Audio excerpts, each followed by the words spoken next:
Wake up, little Hulk. You're going to the gym like a zombie in a tank top, training chest on Mondays, abs whenever you feel like it, and thinking you're following a smart plan. You're not. You're following the secret guide to fitness failure. That's the one that nobody explains to you because it's popular to keep you weak, lost, and dependent on pre-made spreadsheets. Let me tell you a truth that hurts more than a badly done sit-up. Training chest and abs separately is something only a disorganized Hulk would do, not from a man who understands how the body works. And no, this isn't cheap motivational talk. It's physiology, it's the nervous system, it's hormones, it's efficiency, something that bodybuilders understand very well, but don't teach to the masses of lost little guys in the gym.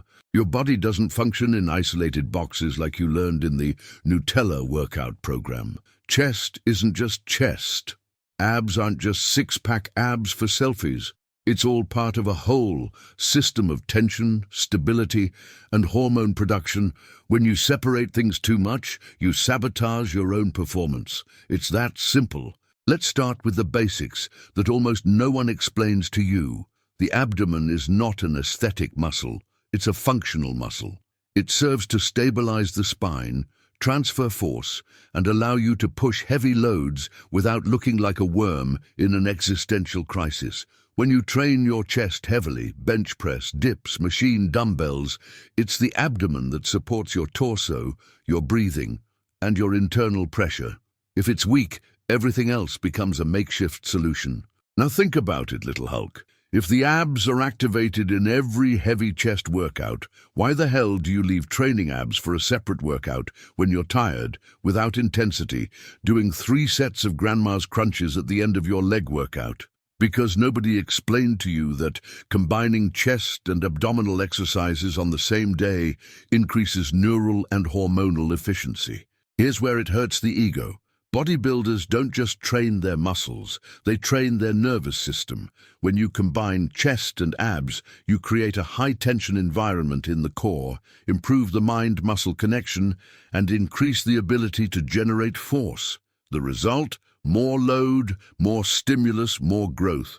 But of course, this requires real effort, not that rosy workout you do while chatting on WhatsApp. And there's more. Train your abs along with your chest. It doesn't steal energy, as the Huk's parrot. On the contrary, well-trained abs. It protects your spine, improves your breathing, and stabilizes movement, allowing you to push more weight. What steals energy is a weak, flabby, soft abdomen, like jelly forgotten in the sun. Now let's talk about what nobody really wants to tell you. Hormone-intense workouts, with large muscle groups and high tension, increase overall anabolic stimulation. It's not magic. It's the body's response to the right stress. When you train chest and abs together, without fuss, with controlled rest, and a respectable load, you create an environment where the body understands, I need to get stronger. And strength requires testosterone, not soft training. But Huk prefers to keep everything separate. Monday, chest, Tuesday, back, Wednesday, legs, abs. I'll see about that later. The result? An unbalanced body, weak core, stagnant strength, and that eternal feeling of training, and getting nowhere. A hamster on a wheel workout. And don't get me wrong, it's not about doing 1,000 exercises. It's about brutal intelligence. Heavy bench press activates the abs. A well-executed dumbbell fly requires stability. And parallel bars. If your abs don't engage, you become a ridiculous human pendulum. Training abs after that, on the same day, consolidates the stimulus, it strengthens the core, and teaches your body to work as a solid unit, not as loose parts. Ultimately, separating everything is comfortable, combining it is uncomfortable, and everything that builds a respectable body involves discomfort. The rest is just a tired Huk's excuse. If this has already started to bother you, great. It's a sign that you've realized you were training wrong. And in the next chapter, I'll show you how to put this combination together in practice. No frills, no overtraining, and no weak influencer talk. But only if you can bear the truth until then. Now, pay attention, Huk, Because here the conversation moves beyond academic assumptions and gets to the painful part, biology. Not the boring textbook kind of biology, but biology that decides whether you grow or remain with a deflated chest and a loose belly. Training chest and abs together isn't a fad. It's the logical response of the human body when exposed to the right stress. Let's start with the silent villain of your evolution: instability. Every heavy pushing exercise, bench press, incline press, dumbbell press, dips, requires your core to be engaged. Abdominals, lower back, obliques, all working together so you don't collapse on the bench like a roadside inflatable doll. If this system is weak, the brain goes into protection mode and cuts power. Simple. The body prefers to leave you weak than broken. This is where the central nervous system comes in, the one that Hulk pretends doesn't exist. The CNS is the boss of the operation. If it doesn't trust the base, it won't release power. When you train abs on the same day as chest, you educate the nervous system generating force with stability. The result? More weight with safety. And weight, my friend, is the universal language of muscle growth. Now let's talk about what makes Hulk's eyes widen. Hormones, intense workouts with high mechanical tension and significant muscle involvement increase the release of testosterone and growth hormone in the short term. It's not a miracle, it's a physiological response. When you combine chest and abs, you increase the time under useful tension and the metabolic demand. This sends a clear message to the body: adapt or get left behind. But Hulk prefers piecemeal training, long rest periods, his phone in hand, and an abdominal workout at the end of the week, all crooked, without weights, just to say he worked out. Then he complains that his testosterone is low, that he's not growing, that he's always tired. Of course, you train like a civil servant in the fitness industry waiting for retirement.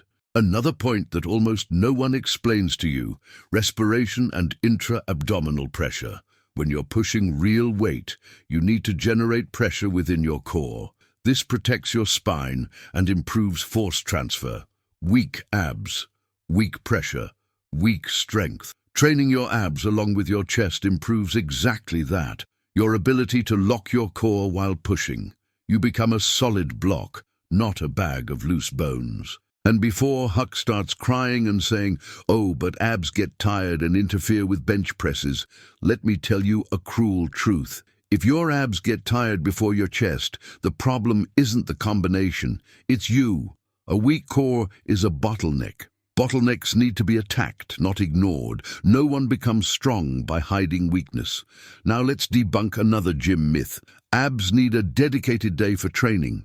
They don't. Abs need intensity, progression, and function, and it has plenty of function in chest training. Doing planks, heavy crunches, leg raises, or weighted abdominal exercises after chest training isn't redundant, it's reinforcement. You're telling your body, this is important.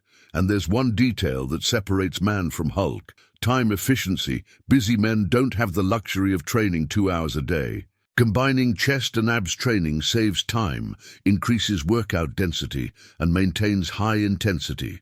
A short, intense, and efficient workout. Not that social stroll you call a workout. But let's be honest, this approach is scary, because it takes away the comfort. It forces you to breathe heavily, sweat for real, and face the mirror without excuse. That's why it's not popular. Gyms thrive on huge physiques, not disciplined men.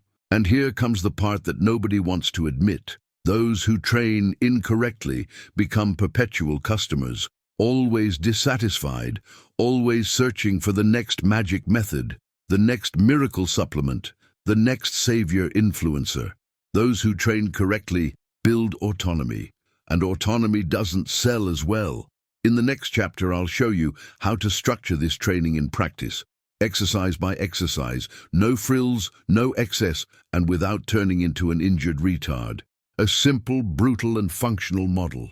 But I'm warning you now, after this, you won't have any more excuses to keep training like Hulk. Now that you've stopped thinking like Hulk and started understanding like a functional man, let's move on to the part that separates theory from results. Execution, because a good idea, when poorly implemented, turns to crap. And academia is full of injured Hulks who tried something different without any brains whatsoever. First rule, write this on your forehead. Abdominal surgery doesn't come before a heavy chest. If you start your workout by fatiguing your core, you sabotage your strength. Bench press requires stability. Tired core, lower load, less stimulus. So stop trying to be fancy. The order exists for a reason. Training begins with heavy chest focus on compound exercises. Flat or incline bench press, dumbbells or barbell. The equipment doesn't matter. What matters is the intention. Heavy sets, controlled execution, ABS contracted as if someone were about to punch you in the stomach. No relaxing your torso. No arching like a broken bridge. Firm body, high internal pressure, conscious breathing. After that comes the second chest movement, usually more isolated, but still requiring stability. Dumbbell flies, using a machine or parallel bars. Here's where Huk's mistake appears. He relaxes his core, thinking the exercise is just chest. Wrong. The abdomen remains active, maintaining posture, preventing ridiculous swaying. Each repetition is about control, not showing off. Only after the breasts have been properly stimulated do you enter the direct abdomen.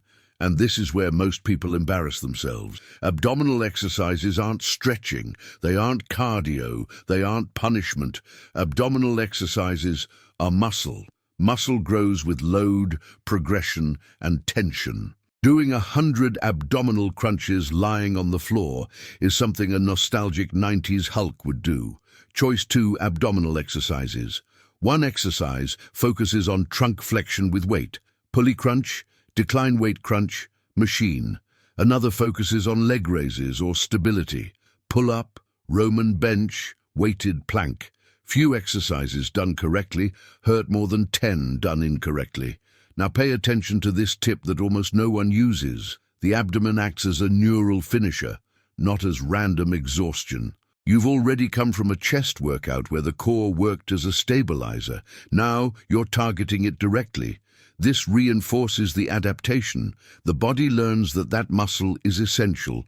The result? A stronger, more rigid, more functional core. Rest breaks here are short. Your abs don't need 3 minutes of idle chatter. Rest enough so it doesn't turn into cardio, but not enough to cool down. High pace, total focus. If you can use your phone between sets, you're training well. And no, this won't thicken your waist, as the insecure Hulk keeps repeating.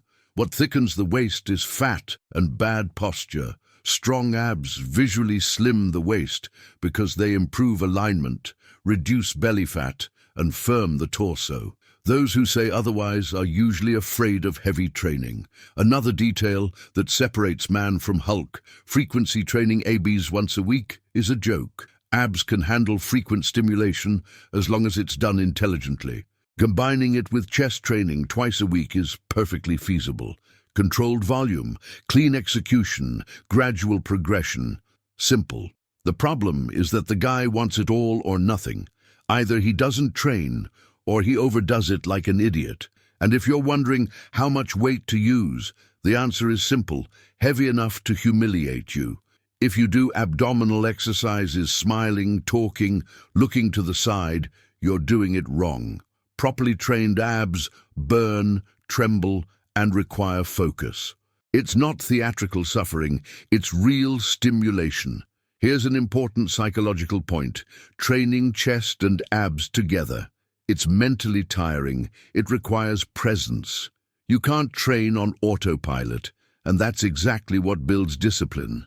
A strong body is born from a mind that can endure discomfort, not from cheap motivation. In the next chapter, I'll show you why does almost no one maintain this type of training, what are the most common mental self-sabotaging behaviors, And how can you break free from the endless cycle of starting enthusiastically and giving up weakly?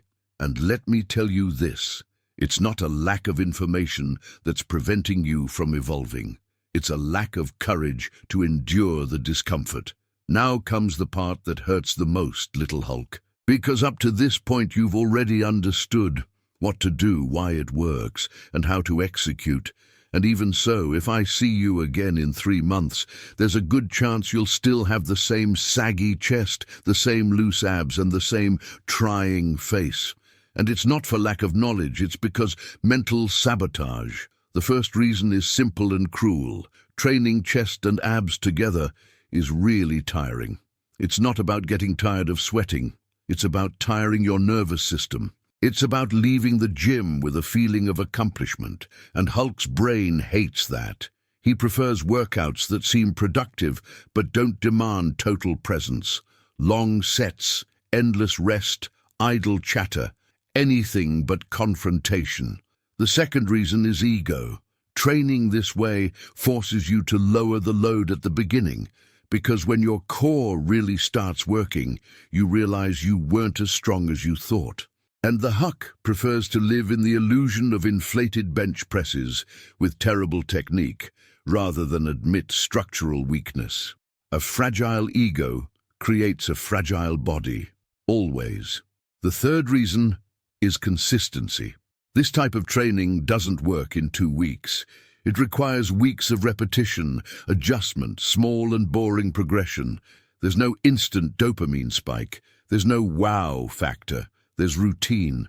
And routine is where 90% of modern men break down, because they were trained to seek stimulation, not to build results. Now let me tell you something that nobody talks about. Bodybuilders don't do this because it looks good. They do it because it works. The guy understands that a strong core can support heavy loads for years, that injuries come from instability, not weight, that a solid torso builds better aesthetics than 1,000 useless isolators. But this doesn't easily become viral content, so the guy never learns. And here comes the final trap, the cycle of eternal restarts. On Monday, you promise yourself you'll finally get it done. You train properly for 2 weeks. On the 3rd, you skip training. On the 4th, you adapt to something lighter. Before you know it, you're back to your old, comfortable, harmless training, and you blame the method, genetics, time, work. Never your own cowardice. Training chest and abs together is more than just technique. It's mental positioning. It's about deciding that you're no longer going to run away from functional discomfort, that you're going to stop treating your abdomen as an aesthetic accessory and start treating it as a source of strength, that you're going to accept looking weaker for a while in order to become stronger for a long time. And no, this isn't about becoming a professional bodybuilder.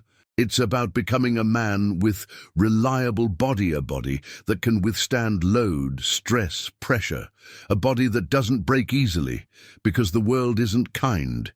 It demands strength, physical and mental. If you apply this, don't expect applause. Nobody will notice at first, but you will notice in the stability of the bench press, in your posture, in your breathing, in the feeling of control. And when the aesthetic result comes, because it will be a consequence, not an empty goal. Now I'm going to wrap things up the way I started, because a good cycle ends perfectly. You can continue training like a Huk, separating everything, avoiding discomfort, collecting excuses and pretty spreadsheets. Or you can accept that chest and abdomen together are not a coincidence. They are a strategy, from a lost Nutella-flavored Hulk during training, for a man who understands his own body and doesn't compromise with his own weakness. Choose which side you want to be on.